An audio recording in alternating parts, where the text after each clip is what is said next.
I woke up in the middle of the night and just said, why God, why am I, dealing with this situation? Here's somebody that cares for the environment, and I've tried to do everything to help the community. And now I'm, looking at 9 to 12 months, I just feel like there's so much more to do. Hi, my name is Dan Powell. I'm a lung cancer survivor. I love the environment. I've lived in the Greenville area in South Carolina for over 13 years.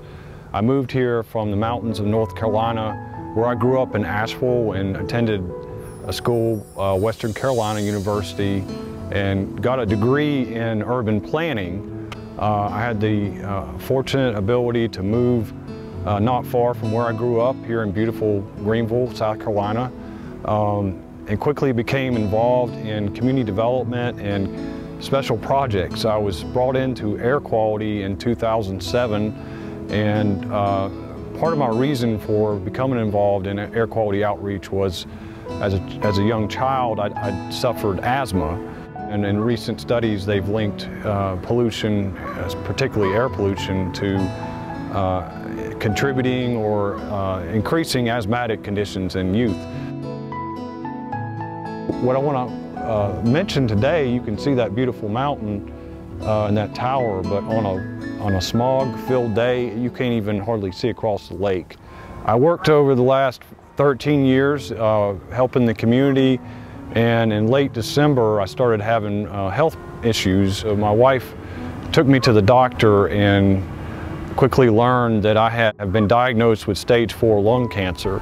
Why? And I feel like God has a purpose for this. I don't think it's intentional that I have cancer, but I want to do everything I can to help people that have been either recently diagnosed.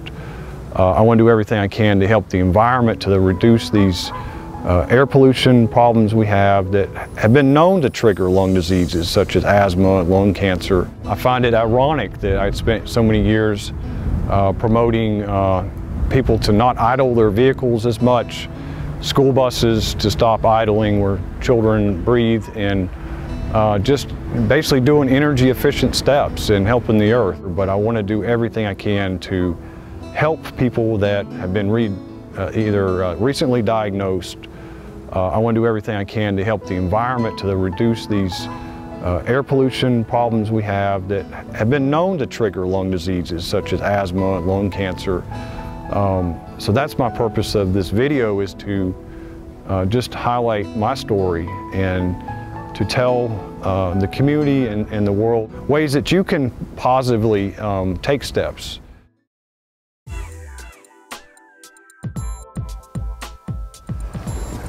This is my new Nissan Leaf.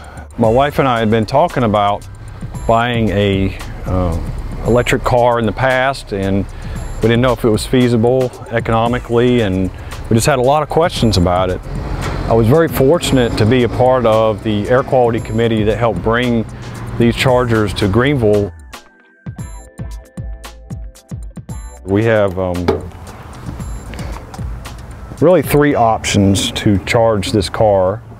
We can plug it into a standard 3-pronged 120 amp at the house, at anybody's house, which takes a lot longer. It takes up to 15 or 16 hours to charge. However, at one of these charging stations, you can be done as soon as 5 to 6 hours. And then they now have the 440, which this car comes with, the 440 amp, and that can be 30 minutes, which would be, in my case, just a cup of coffee and a biscuit in the morning, and I can get on my way.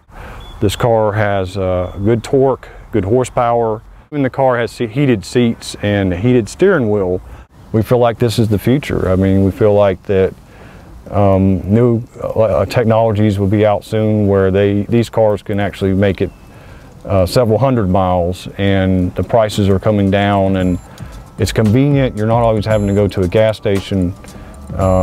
Eventually, I think this car will be more common, and I encourage everybody to at least check it out. And it's just been a pleasure sharing this testimony with you, and I hope you can make some positive choices so we can change the whole world and better for our children and grandchildren, so we can all breathe one breath of clean air. That's our goal. And I just thank you so much.